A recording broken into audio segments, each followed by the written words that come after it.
Baจะมีสวัสดิยังต่างគ្នាបាទថ្ងៃនេះខ្ញុំនឹងធ្វើការបង្ហាញបងប្អូនអំពីលក្ខណៈពិសេស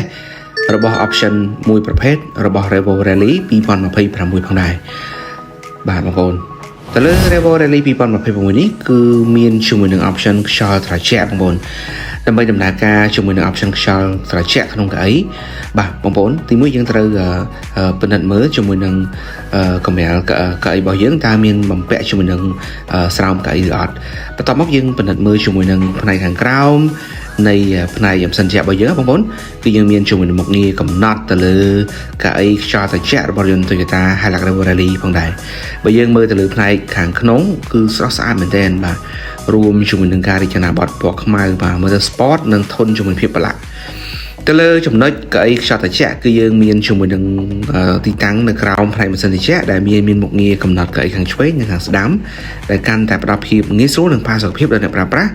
នៅពេលបើកបរក្រោមស្ថានភាពកម្ដៅថ្ងៃផងដែរអរគុណច្រើនជួបគ្នាវីដេអូក្រោយបាយបាយ